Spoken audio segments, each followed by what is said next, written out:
Boa noite, bom dia ou boa tarde, não importa o horário que você venha ver esse vídeo, mas que veja, principalmente os meus alunos, principalmente eles. Olha, pessoal, se eu for contar a história da minha família, nós veremos lá. Eu tenho meus avós de origem bisavós, tataravós de origem africana.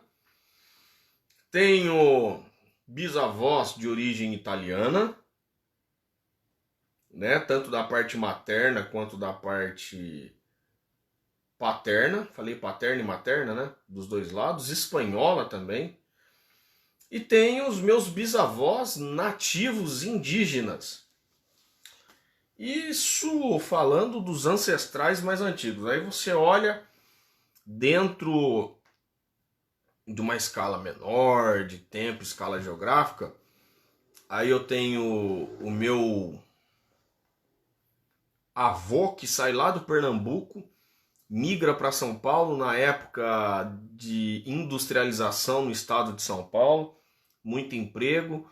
E os meus avós, meus bisavós que já tinham vindo da Itália, já morando no Brasil, lá na região de São José do Rio Preto, pega e migra para São Paulo. E nessa altura meu avô vai se engraçar com a minha avó, pernambucano. E claro, deu ruim, né? Deu rolo. Eu sei que minha avó, antes de falecer, ela falou assim: a minha avó pegou a foto do meu bisavô italiano e ela contou essa história. Eu falei: olha, quando eu casei, quando eu me juntei com o seu vô Zezinho, o seu bisavô, que é meu pai, ele falou assim: o seu filho não será o meu neto. Parece música de novela. Ela pega e mostra a foto do meu bisavô. Eu fico chocado porque é a cara e focinho do meu tio. É, isso aí, meu tio Reinaldo. Um abraço pro meu tio Reinaldo, tá? É a cara e focinho do meu bisavô. Eu tô fazendo essa introdução porque nós vamos falar hoje sobre migrações e falando de Brasil, falando de povo brasileiro, a nossa formação ela é toda miscigenada. Nós tivemos contribuições na formação da população brasileira, dos povos europeus, dos povos africanos, dos nativos americanos, né, que é os nativos indígenas, que são várias nações, vários povos que ocupavam aqui o nosso território. Então foi uma contribuição muito rica, cultural muito rica para a nossa formação. Mas primeira coisa que nós precisamos lembrar e associar: o que é migrar? Por que as pessoas migram? Quais as razões? Quais os motivos? E quais são os tipos de imigrantes? Primeira pergunta, então: o que é migrar? O que é migração? Então, vou dar uma resposta técnica aí. A migração é quando uma pessoa, um grupo de pessoas se desloca para outro lugar em caráter permanente, ou seja, não é uma viagem, é uma mudança em caráter permanente em busca de melhores condições de vida, em busca de emprego, em busca de melhores salários, né? Tem vários motivos por que as pessoas migram. Você não escolhe o país onde você nasceu, mas você pode escolher mas você pode escolher onde quer passar os fins dos seus dias. O migrante ele tem essa possibilidade, apesar que tem países, né, que fecham as fronteiras e não facilitam muito a migração. Então, mas a primeira coisa aí, migração, migrantes, mudança de um lugar para outro em caráter permanente. Tranquilo, pessoal? Aí a gente precisa também entender que dentro de migrações nós precisamos lembrar que há o imigrante e o emigrante. Vamos ver aqui. Isso. Aê, subir. Fechou. Aqui ficou fácil, né? Imigrante é o que chega, independente se é de outro país, de outra cidade, se é de um outro... O imigrante é o que chega no lugar. O imigrante ele pode ser o imigrante internacional, o que vem de outro país, o imigrante também que vem de outro estado. Normalmente nós associamos a palavra imigrante que vem de outro país e o emigrante que vai para outro país. Então, imigrante, o que chega, emigrante, o que sai. Por exemplo, os italianos que saíram da Itália, italianos que saíram da Itália, olha o pleonasmo aí. Os italianos que deixaram seu país, quando eles saíram de lá, da Itália, eles eram emigrantes, quando eles saíram da Itália. Aí você inverte toda a situação. Os italianos, ao chegarem no Brasil, eles se tornam imigrantes. O mesmo acontece com os brasileiros, que saem do Brasil para morar nos Estados Unidos, eles são imigrantes. Ao chegar nos Estados Unidos, eles são imigrantes. A gente pode falar assim, olha, os brasileiros emigram atualmente para quais países os brasileiros emigram? Essa é uma pergunta correta. Para quais países os brasileiros emigram? Eles vão, né? Eles saem. Eles emigram para onde? Japão, Estados Unidos, Canadá, Reino Unido, França, Itália, Portugal, Espanha. Quais são os imigrantes que chegaram no Brasil nos últimos 10 anos? Ou seja, está chegando. Quais são esses grupos de imigrantes? Os haitianos, os bolivianos, os venezuelanos também. Muitos venezuelanos entraram no país. O meu irmão aqui está irritadíssimo, mano. Ninguém mandou dormir cedo. Hoje a aula vai tarde. Um abraço aí pro Cledson. Os meus amigos do quartel, um grande abraço aí. Tem aparecido aí. Menos os alunos aparecem, cara. Menos os alunos. Mas agora eu vou deixar essa aula salva para...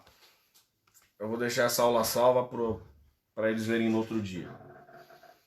Bom, continuando aqui, nós temos os períodos de migrações, nós temos os povos. A gente precisa pelo menos entender que houve, logo no início da colonização, da chegada no período das grandes navegações, a primeira miscigenação aí, o grupo dos nativos indígenas que já estavam aqui, mais os portugueses, a colonização europeia que ocorreu no Brasil. Posteriormente, os mesmos portugueses trouxeram uma migração forçada. É um tipo de deslocamento de pessoas? Sim. Vieram de outro continente. É uma migração forçada, que foi o grande fluxo de tráfico de povos africanos que foram trazidos à força do continente africano para o Brasil. Colocando agora, depois dos nativos, considerando aí os nativos americanos, os povos nativos, considerando os portugueses, devemos considerar também um outro grupo de pessoas que passaram a migrar para o Brasil no século XIX. Né? O Brasil caminhava para o fim da escravidão, para o fim da abolição da escravatura, e alguns fazendeiros, alguns proprietários agrícolas que usavam a mão de obra escrava passou a substituir por um outro tipo de mão de obra. E é isso aí, essa parte da história não é legal porque fizeram a abolição da escravatura, mas também quiseram substituir essa mão de obra. No século XIX, nós passamos a receber uma grande leva de imigrantes alemães, mais ao sul do Brasil, especificamente no estado do Rio Grande do Sul. No mesmo século XIX, já caminhando para o final do século XIX, recebemos agora um outro grupo de imigrantes, mais o grupo de imigrantes alemães, os italianos. Além dos italianos, chegaram os poloneses e ucranianos, mais especificamente no estado do Paraná. Os japoneses foram um outro grupo de imigrantes importante que chegou no Brasil em 1908, ocuparam, além das capitais como São Paulo e a Baixada Santista, a região que é marcada, que teve uma marca cultural, uma influência cultural forte, é no oeste do estado de São Paulo e no norte do estado do Paraná. Né? Então teve uma contribuição muito grande aí na formação, então, onde tem a maior presença de imigração japonesa. Norte do Paraná e oeste do estado de São Paulo. Depois dos japoneses, falamos italianos, tem os poloneses, ucranianos, né? Os tchecos, que ocuparam mais ali próximo a Curitiba, estado do Paraná. E aí vem a Primeira e a Segunda Guerra Mundial, nesses intervalos um grande fluxo de pessoas se deslocando ao território brasileiro. Houve imigração de povos árabes, tanto quanto imigração dos judeus para o território brasileiro, principalmente no período da Segunda Guerra Mundial. E fica nervoso não, meu irmão tá nervoso aqui, ó. Você vê ele gritando aqui, é ele, viu? É ele. Vai dormir cedo, ninguém vai dormir cedo hoje aqui. Ninguém vai dormir cedo.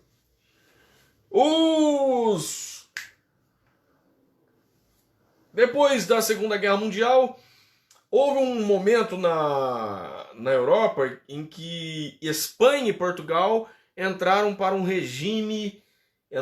um regime totalitarista. Em Portugal, o regime ditatorial de Salazar, e na Espanha, o regime de Franco. Isso também foi uma motivação para que muitos portugueses, migrassem para o Brasil, assim como espanhóis também. Mas o número maior foi de portugueses, isso na década de 50, 60 até 70. Tá? Então teve uma leva de portugueses e espanhóis, foi a última leva de europeus que migraram para o Brasil. Pessoal, depois de 60, 70, a Europa já está reconstruída pós-Segunda Guerra Mundial, já está recuperada economicamente, já está ali formando as alianças econômicas, o mercado europeu vai se consolidar posteriormente. Só que no Brasil as coisas não estão caminhando muito bem, entramos na década de 80, uma crise econômica muito grande, que vai ser chamado de a década perdida. Se a década de 70 foi a era dourada, né, o milagre econômico brasileiro, a década de 70, cujo tinha até as marcas, esse é o país que vai para frente. Não sei para onde foi, cara, era a marchinha que falava aí. Mas é na década de 80 que nós entramos numa crise, uma crise profunda, chamada de década perdida, inflações mais inflações, e começa agora uma emigração de brasileiros. E um movimento que ficou muito interessante de emigração era dos descendentes dos imigrantes japoneses lá de 1908, das primeiras décadas do século XX, que passaram a voltar para o Japão. Agora a outra geração vai para o Japão, porque o Japão está em constante crescimento econômico, e eles vão ser mão de obra lá, vai trabalhar nas indústrias, nas empresas japonesas, porque tem direito, né, devido à ascendência japonesa. Isso facilitou muito a migração de retorno, a imigração ou a emigração de brasileiros para o Japão. Aí você fala, mas é tudo japonês? Não, não é japonês não, amigo. Se o cara ele tem os avós japoneses, os bisavós, e tem traços japoneses, mas na verdade ele é brasileiro. Porque quando ele chega no Japão, todas as características culturais que ele acha que ele é japonês, quando ele chega no Japão, ele se identifica como brasileiro. Porque aqui no Brasil, ele era chamado de japonês. O japa lá, aquele japonês. Até uma forma de preconceito. O japonês. Vai lá no japa. Só que quando ele chega no Japão, diante de tantos japoneses, ele é um japonês paraguaio. Não, eu sou brasileiro. Aí ele se identifica com brasileiro. Tá? Eu já ouvi, professores meus já falavam isso, quando a pessoa ela sai do seu país, por mais que ela não se identifica com o seu país, mas quando ela está fora do seu país, essas virtudes e qualidades, essas características típicas, próprias nossas, esse jeito nosso, né? Esse jeito nosso de ser brasileiro fica muito evidente. Não, você é um brasileiro. Esse mesmo processo também aconteceu com os italianos, porque os italianos, quando migraram da Itália para o Brasil, a Itália tinha acabado de passar por um processo de reunificação, de unificação, então eles tinham muitas rivalidades. Ah, você é de Palermo. A minha avó, quando queria xingar alguém, falava seu Palerma, seu Palerma. Porque Palermo, Ilha da Sicília, coisa boa não é. Então era uma coisa assim, já viu alguém falar, seu Tosco, porque é da região de Toscana. Havia essa rivalidade, esse ódio, né? Essa coisa de regionalismo na Itália. Mas quando eles chegaram no Brasil, não tinha essa, eu sou toscano, eu sou siciliano, não, eu sou bergamasco, né? Na cidade de Bérgamo. Eu sou de Nápoles, eu sou milanês. Não tinha essa. Ou você era italiano. Então a identidade italiana muitas vezes foi construída mais fora da Itália do que próprio na Itália. E esse caso dos japoneses que migraram, né, ou melhor dizendo, os descendentes de imigrantes japoneses que migraram para o Japão, chegaram lá e falaram, de fato eu sou brasileiro. A identidade muitas vezes é construída fora do seu país, o amor, a paixão, ela ressalta e renasce fora do país. Teve imigrantes brasileiros também que passaram a ir para os Estados Unidos. Um dos lugares que se destacou, uma cidade específica no Brasil, que se destacou por ter muita saída de brasileiros para os Estados Unidos, foi a cidade de Governador Valadares, estado de Minas Gerais. De fato, teve muitos mineiros que saíram para os Estados Unidos especificamente. E aí estabelece um conceito, um termo aí que nós chamamos de redes sociais. Rede social, uma rede social, não é a rede social virtual que nós temos hoje. É aquela coisa de, olha, eu vou, preparo uma casa e o cara, olha, ele falou, consegui emprego, cara, tô trabalhando, eu ajeito um trabalho aqui pra você, tá precisando de mais gente, pode vir que eu ajeito aqui. Aí o cara vai lá e ajeita, aí chama o irmão, chama a tia, chama o cachorro, chama a avó. Quando vê a família inteira tá morando lá na cidade de Boston, né, lá em Massachusetts, e quando vê manteve uma conexão, uma rede social. Então isso aconteceu, os primeiros imigrantes brasileiros que foram para os Estados Unidos. Também agora tem outras conexões de brasileiros que vão para o Reino Unido, a Inglaterra, né?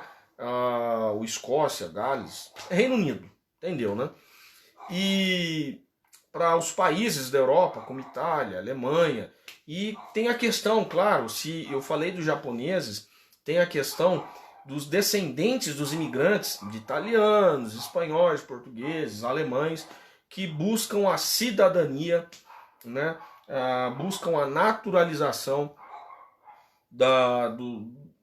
por ter os seus antepassados da origem desses países, né? Então, muitos brasileiros conseguem essa dupla cidadania tal para conseguir passe livre, para entrar livremente nos países. Agora, por que as pessoas estão deixando o Brasil? Porque perceberam que a vida lá fora, para muitos, é melhor do que aqui. Né? Mas tem a língua, tem o clima, tem uma barreira cultural muito grande, mas para muitas pessoas isso ainda compensa, para outros não tanto. Mas ainda assim tem pessoas que deixam, e várias pessoas se aventuram e vão e querem encarar e constroem uma vida lá fora já há muito tempo. Bom, pessoal, é claro que dependendo da situação, há países que fecham as suas fronteiras, e o imigrante ainda, ele tem a opção, o imigrante ele tem a opção de se mudar, beleza? Então ele migra porque ele quer, então eu falei aí dos emigrantes, os brasileiros, que foi a década perdida, porém depois dos anos 90, os anos 2000, o Brasil passou a receber novos imigrantes, tá? Com I. Novos imigrantes que vêm de países com uma situação precária em relação ao Brasil. O Brasil é uma miséria. Não, que você não conhece o Haiti.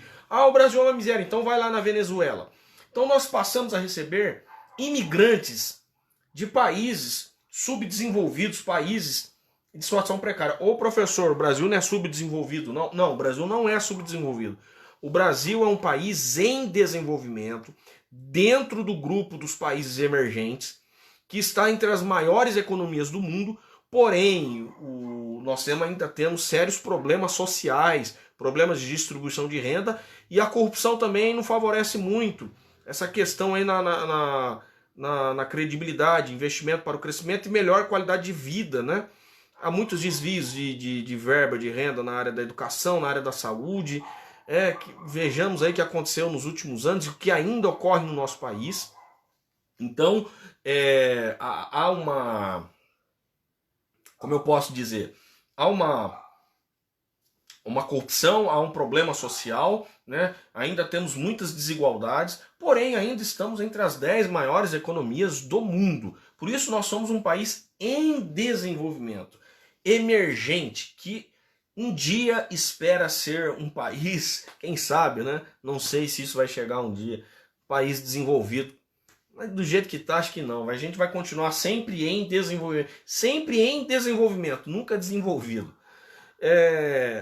Então, outros países em situações piores e precárias, piores que o Brasil, né, a população acaba migrando. Nós tivemos o caso aí do Haiti, que sofreu, além do problema econômico, político, né, que estava no país, o país estava um caos. O Brasil teve uma relação com o Haiti devido às missões de manutenção da paz no Haiti, um serviço que o Brasil presta para a ONU por participar do Conselho de Segurança da ONU, mas como membro, não membro permanente, os países que são convidados, que são variáveis, né?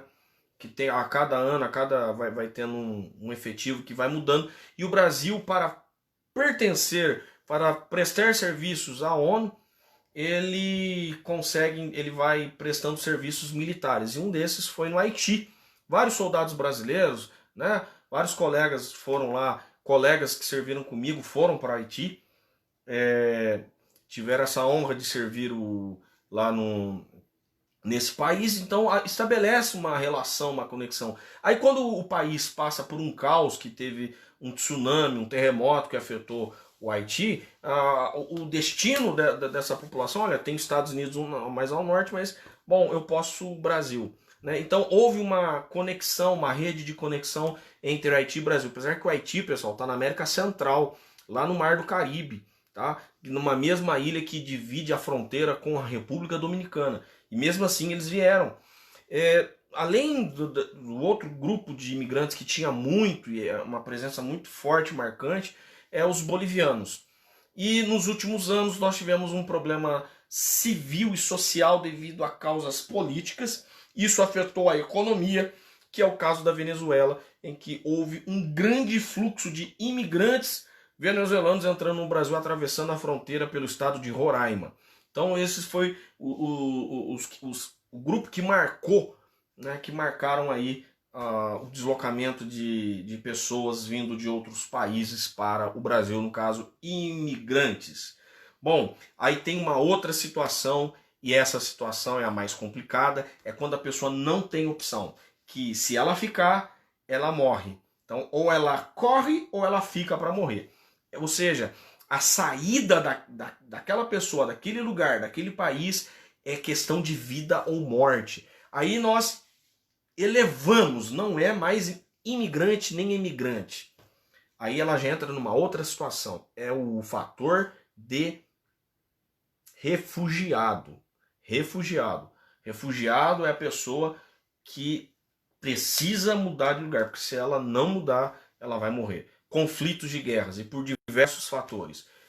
Guerras, pessoas que são perseguidas politicamente, pessoas que são perseguidas por questões religiosas, pessoas que são perseguidas por ideologia, pela cor da sua pele, guerras étnicas, raciais. São vários os fatores, e pessoas correndo um risco de vida. Então elas buscam e pedem refúgio em outros países. Para tratar dos refugiados, a ONU criou, dentro de vários departamentos, dentro de várias instituições e órgãos dentro da ONU, tem a Acnur. A Acnur é a associação, é a assistência dos campos, que atende os campos de refugiados das Nações Unidas. Então, que dá tratamento básico como alimentação, água, porque muitas vezes, pelo menos no continente africano, de tantas guerras civis e guerras que há no continente, aos campos de refugiados que dura anos, fica lá décadas, e as pessoas não têm para onde ir e são assistidas pela Acnur. Vamos colocar Acnur aqui, talvez você nunca viu essa palavra e talvez você veja só na minha aula. Vamos Acnur. A palavrinha se escreve assim, pessoal. Acnur. Essa é uma entidade que cuida de refugiados. Pessoal, eu fico devendo aqui para vocês. Eu vou encerrar aqui, vira essa câmera para cá, rapaz. Eu vou ficar devendo para vocês falar sobre migrações internas. O Brasil também teve migrações internas, que é de região para outra região, por causa do período dos ciclos econômicos, regiões que atraíam uma maior, quer dizer, que oferecia mais emprego, né? Atrai a população, porque falou, olha, ali tem emprego, ali tem trabalho, os salários são melhores, né? Aparentemente tem uma melhor qualidade de vida, então as pessoas migram para lá. O meu avô foi isso. Ele saiu do Pernambuco e veio para São Paulo, cara, e veio para cá porque falou, não quero ficar lá no Pernambuco não, e veio para cá, né? Os meus bisavós também estavam lá em São José do Rio Preto, vou para São Paulo. E vieram lá os meus avós também, de Minas Gerais, vou para São Paulo. E assim foi, né? Toda a família se encontrando, e é por isso que eu tô aqui, por isso que eu existo. Porque alguém saiu do Pernambuco, alguém saiu lá de São José do Rio Preto, e a outra lá de Minas Gerais. Né? Os meus avós são lá de Minas Gerais. Então, as migrações internas também tem uma dinâmica muito interessante. É a partir de 1930 que nós passamos a ver uma mudança na sociedade, na economia do Brasil. E em 1970, o Brasil, com intensa atividade industrial, concentrando essas atividades na região sudeste do Brasil, e especialmente no estado de São Paulo, milhares e milhões de pessoas migraram para o estado de São Paulo, né? E muitas vidas, vocês que estão me assistindo aí, a vida de vocês existem e você está vivo aí porque graças às migrações, né? Porque seu pai encontrou sua mãe numa dessas migrações aí, ou seu avô encontrou sua avó nessas migrações da vida.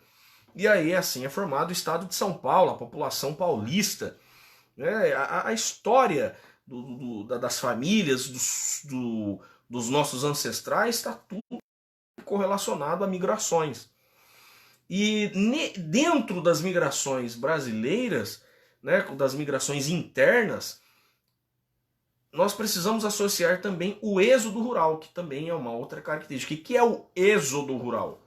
O êxodo rural é quando o trabalhador rural, que está no campo realizando aquelas atividades do setor primário, uma atividade agrícola, pecuária, né, extração vegetal, entre as coisas, o cara está lá no meio da selva amazônica tirando látex para extrair a borracha, para extrair o látex para fazer a borracha. E ele vem para o sul, para a região sudeste, procurar trabalho, emprego. Também houve um deslocamento de pessoas quando foi construir a nova capital brasileira, que é Brasília, atualmente Brasília, porque até então a capital era no Rio de Janeiro, né? Então isso deslocou também um grande número de pessoas para a construção de Brasília, para a construção da rodovia Belém-Brasília, para a construção da Transamazônica. Quer dizer, foi um empreendimento econômico pelo Estado que gerou muitos empregos na década de 70 também. Então, tudo isso está relacionado com o êxodo rural, tá? E o meu irmão acabou de passar aqui, o outro irmão meu tá dormindo, todos os meus amigos do quartel deixam um abraço, porque sempre um aparece aí. Eu fico feliz, tá? Pessoal que serviu comigo aí, um forte abraço. Hoje apareceu o Cledson, outro dia apareceu não, tem vários aí que eu vou esquecer agora, tá? Um forte abraço. Qualquer dia eu dou aula aí com a farda. Tem uma farda ainda, tá intacta. Só tá no guarda-roupa, tá da mesma cor que eu servi na época do quartel. Um forte abraço para vocês e estudem, tá? Estudem. Para não. Eu vou encerrar. Eu aperto aqui e não encerra.